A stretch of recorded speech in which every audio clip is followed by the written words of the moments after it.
কি আইরনি, ভাগ্যের কি নির্মম পরিহাস।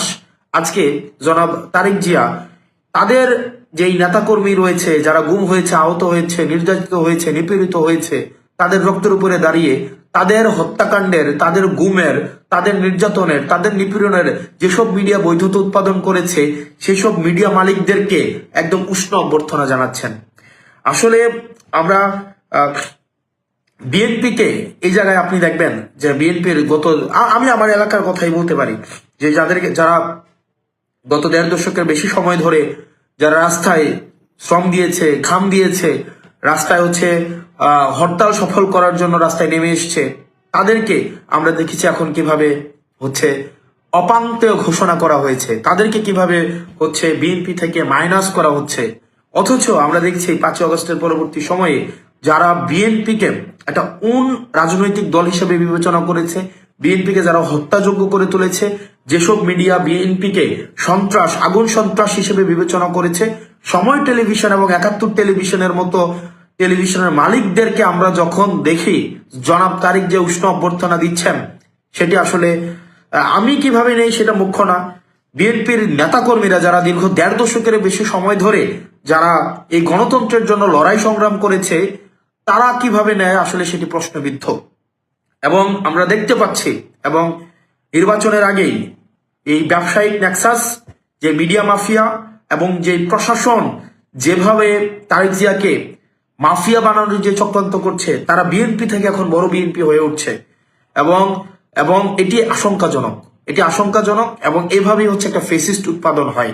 এভাবেই যখন সবাই এই 1.5 দশকের বেশি সময়ে বিএনপির যে গণতন্ত্রকে একটা অংশগ্রহণমূলক একটা নির্বাচনের জন্য তাদের যে ত্যাগ, তাদের যেই শ্রম, তাদের যেই বিএনপির একজন নেতাকর্মী বাদ নাই যে যাদের বিরুদ্ধে মামলা হয়নি, কেউ ঘরে ঘুমাইতে পারে নাই, এরকম অনেকে আছে যারা ঘরে ঘুমাইতে পারে নাই। অথচ আজকে আমরা দেখতে পাচ্ছি ওইসব ব্যবসায়ীরা, ওইসব মিডিয়ারা এবং ওইসব প্রশাসনই বিএনপির সবচেয়ে কাছের, বিএনপি থেকে আরো বড় বিএনপি হয়ে উঠছে, যেগুলো আসলে আমাদেরকে আশাহত করে। এবং পরবর্তী বাংলাদেশটা আসলে কোন দিকে যেতে পারে এবং পরবর্তী বাংলাদেশটা রূপরেখাটা কেমন হতে পারে, এবং যেই মিডিয়া, ব্যবসায়ী এবং প্রশাসনের যে আনহোলি নেক্সাসে, আমরা চাইবো না যে জনাব তারেক জিয়া সাহেব এই নেক্সাসের মধ্যে পড়ে যান। আমরা চাই যে গণতান্ত্রিক উত্তরণের যেই পথ উন্মোচিত হওয়ার রাস্তা উন্মুক্ত হয়েছে,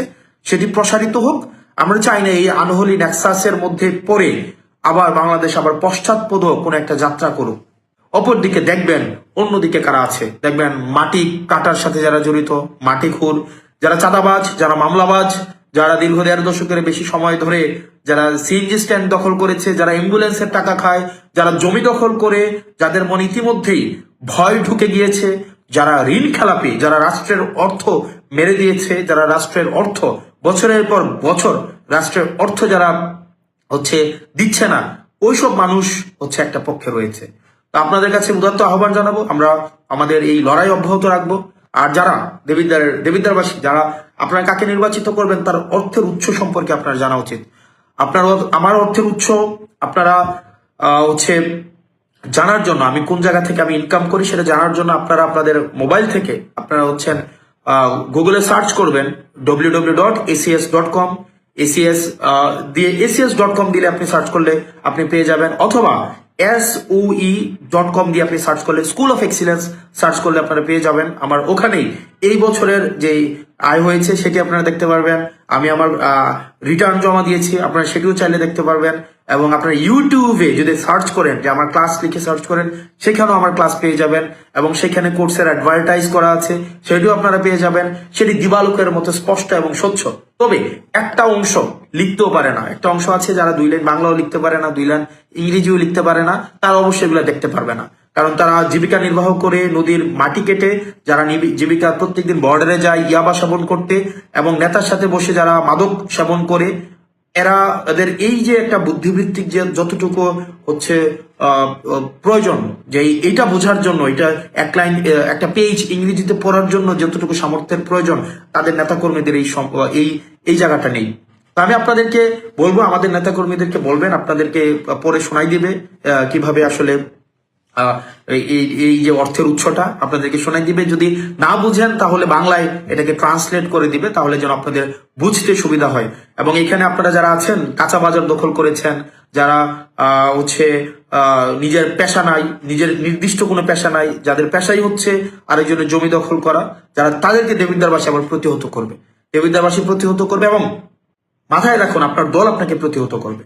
আপনি যদি মনে করে থাকেন আপনার দল আপনাকে সমর্থন দিবে, বিএনপি আর ওই অবস্থানে নাই, বিএনপি আর ওই জায়গায় নাই যে চাঁদাবাজদের প্রশ্রয় দিবে, চাঁদাবাজদের শেল্টার দিবে। আমি বিশ্বাস করি, আমি আস্থা রাখি, দেখবেন আপনার ধানের শীষে স্লোগান দিচ্ছে কিন্তু ভোট কিন্তু সাপলাকলিতেই দিবে ইনশাআল্লাহ।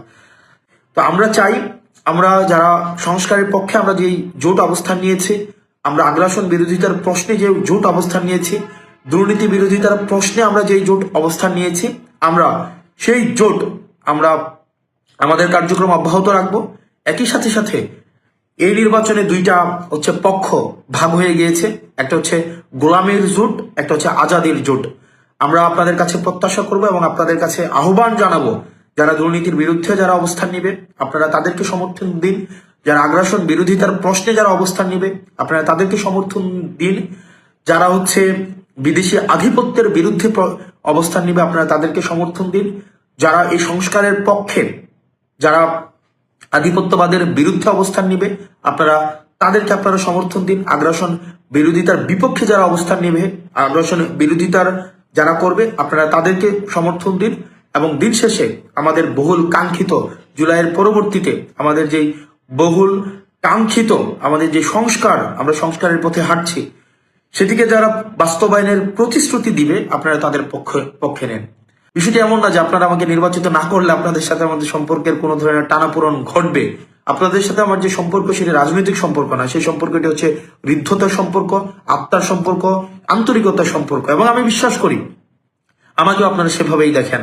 এবং বিএনপির অনেক মানুষ আছে, অনেক অনেক মানুষ আছে আমাকে ব্যক্তিগতভাবে পছন্দ করে, এবং আমি বিশ্বাস করি তারা ধানের শীষের রাজনীতি করলেও ভোটটা তারা সাপলাতে দিবে। মানুষ আমাকে গ্রহণ করে নিয়েছে, ইতিমধ্যেই গ্রহণ করে নিয়েছে, এবং সেটির বহিঃপ্রকাশ সেটি ঘটবে 12ই ফেব্রুয়ারি। এবং অনেকেই এই নির্বাচনী ইতিবাচক পরিস্থিতিকে বানচাল করার বিভিন্ন প্রচেষ্টা আপনারা দেখেছেন, অব্যাহত রেখেছে। কিন্তু আমি আপনাদেরকে কমিটমেন্ট দিচ্ছি, আপনারা ভোট দিতে আসবেন, আপনারা যাকে ইচ্ছা ভোট দেন। এবং আমি আপনাকে নিশ্চিত করি, আপনি যদি আমার বিরুদ্ধেও ভোট দিতে চান, সেই ভোট যেন আপনি স্বাধীনভাবে দিতে পারেন, সেটির নিশ্চয়তা এবং সেটির অধিকার আদায়ের জন্য আমি কাজ করে যাব। একই সাথে সাথে আমি একটি বিষয় আপনাদেরকে বলবো, ইতিমধ্যে আপনাদেরকে অনেককে হুমকি ধামকি দেওয়া হচ্ছে অনেক অন্য রাজনৈতিক দলের থেকে, যে কেন আপনি আমার রাজনৈতিক দল করেন, কেন আপনি আমার নির্বাচনের কার্যক্রমে আসেন। দেখেন, এটা হচ্ছে সবচেয়ে নিচু মনের পরিচয়, এর থেকে নিচু মনের পরিচয় আর পৃথিবীতে কিছুই হইতে পারে না।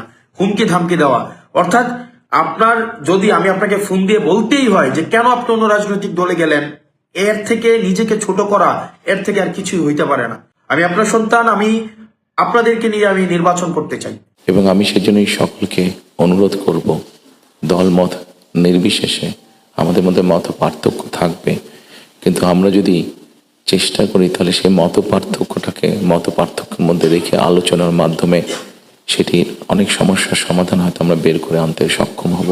কিন্তু কোনোভাবেই সেটি যাতে মত বিভেদের পর্যায়ে চলে না যায়। মত বিভেদ হলে জাতিকে বিভক্ত করে ফেললে কি হতে পারে আমরা দেখেছি। আজকে সেই জন্য অনেকের মুখে অনেক হতাশার কথা আমরা শুনি, কিন্তু তারপরেও আসার কথা হচ্ছে যে তাদের কাছে ভবিষ্যতের চিন্তাও আছে, ভবিষ্যতের পরিকল্পনা আছে। আমরা যদি একটু খেয়াল করে দেখি, আমাদের 20 কোটির মতন মানুষ এই দেশে, এবং এই দেশে 20 কোটি মানুষের মধ্যে একটি বড় অংশ হচ্ছে তরুণ সমাজের সদস্য। এই তরুণ সমাজের সদস্যদেরকে বিভিন্নভাবে আমাদেরকে উপায় বের করতে হবে কিভাবে তাদের কর্মসংস্থানের ব্যবস্থা হয়, সেটি দেশের ভিতরে হোক, সেটি দেশের বাইরে হোক। আমরা যদি এটি সক্ষম না হই এই কাজটি করতে, তাহলে আমরা 5ই আগস্ট বলি, 90-এর আন্দোলন বলি, 1971 সালের স্বাধীনতা যুদ্ধ বলি, আমাদের মনে হয় খুব সম্ভবত প্রত্যেকটি প্রত্যাশা ধ্বংস হয়ে যাবে। যাদের অনেক লম্বা অভিজ্ঞতা আছে দেশ স্বাধীনের পর থেকে, আমাদের দেশ স্বাধীনের পর থেকে অনেক উথাল পাতাল ঝড় অনেক হয়েছে রাজনৈতিক অঙ্গন থেকে অর্থনৈতিক অঙ্গনে। এখানে একজন বক্তা বলে গিয়েছেন যে সামনে আমাদের চ্যালেঞ্জ আছে, একজন রাজনৈতিক কর্মী হিসাবে আমার কাছে মনে হয় ইয়েস, সামনে আমাদের অনেক কঠিন চ্যালেঞ্জ আছে, আমাদের মধ্যে বিভিন্ন রকম মত পার্থক্য আছে। একজন রাজনৈতিক কর্মী হিসাবে আজকে আপনাদের কাছে এবং আপনাদের মাধ্যমে সকল রাজনৈতিক দলের সদস্যদের কাছে, সামগ্রিকভাবে সমাজের সকল মানুষের কাছে আমি একটি বিনীত আহ্বান রাখতে চাই যে আমাদের বিভিন্ন মত পার্থক্যগুলো নিয়ে যাতে আমরা আলোচনা করতে পারি, আলাপ করতে পারি। আমাদেরকে যে কোনো মূল্যে ডেমোক্রেটিক প্রসেস, যেটা আমরা 12 তারিখ থেকে ইনশাল্লাহ শুরু করতে যাচ্ছি, ডেমোক্রেটিক প্রসেসটা চালু রাখতে হবে। আমাদের জবাবদিহিতাটা চালু রাখতে হবে যে কোনো মূল্যে, সেটি জাতীয় পর্যায়ে হোক, সেটি লোকাল পর্যায়ে হোক, অর্থাৎ ইউনিয়ন পরিষদ নির্বাচন, পৌরসভার নির্বাচন, লোকাল পর্যায়ে হোক, সেটা কোনো ট্রেড বডির ইলেকশন হোক। আমার ব্যক্তি যেটা বিশ্বাস, আমরা যে কোনো মূল্যে যদি এই যে জবাবদিহিতাটা, গণতান্ত্রিক প্রসেসটা যদি আমরা কন্টিনিউ করতে পারি, অনেক বেগ হয়তো আসবে, অনেক কঠিন হবে, কিন্তু একটা সার্টেন টাইম পর পর আমরা যদি গণতান্ত্রিক প্রসেসটাকে কন্টিনিউ করে যেতে পারি, তাহলে নিশ্চয়ই আমরা অবস্থার পরিবর্তন ঘটাতে সক্ষম হব।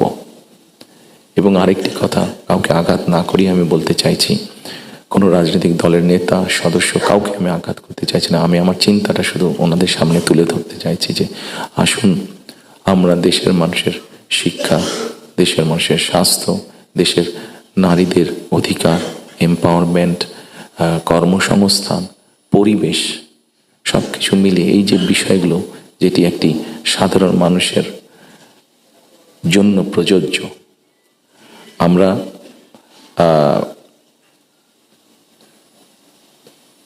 অনেক দিন ধরে আমরা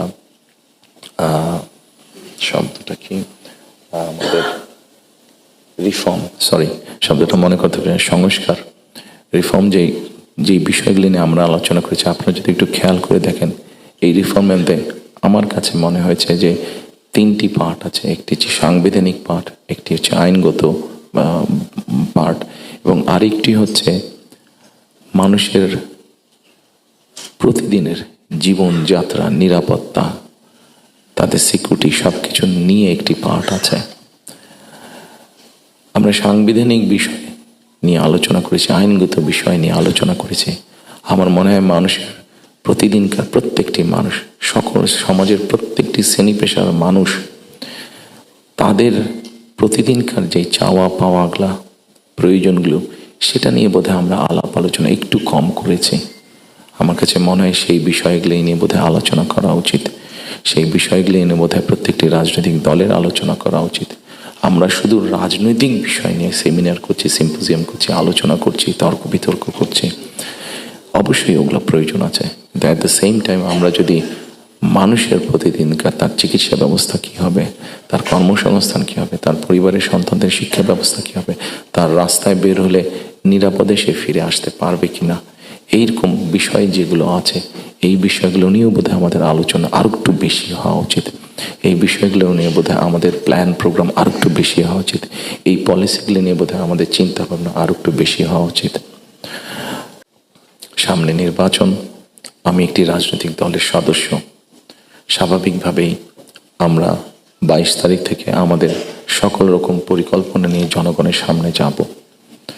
আপনারা যারা আজকে কষ্ট করে আমাদের আমন্ত্রণে এখানে এসেছেন, আবারও আপনাদেরকে আমি আমার এবং আমার দলের পক্ষ থেকে আন্তরিক ধন্যবাদ জানাতে চাই। একই সাথে আমরা ইনশাল্লাহ দেশের মানুষের সমর্থন নিয়ে সরকার গঠনে সক্ষম হলে যাতে আপনাদের কাছ থেকে এমন ধরনের আলোচনা, সমালোচনা আমরা পাই যেটা আমাদেরকে সাহায্য করবে দেশকে সামনে এগিয়ে নিয়ে যেতে। শুধু সমালোচনা করার জন্য নয়, আপনাদের কাছ থেকে এমন সমালোচনা আমরা পাই যাতে আমরা দেশের মানুষের যে সমস্যাগুলো আছে, সেই সমস্যাগুলো যাতে আমরা সমাধান করতে সক্ষম হই, আমরা সরকার গঠনে সক্ষম হলে, সেই প্রত্যাশা রেখে আবার আপনাদেরকে ধন্যবাদ জানিয়ে আমার বক্তব্য শেষ করছি। আসসালামু আলাইকুম।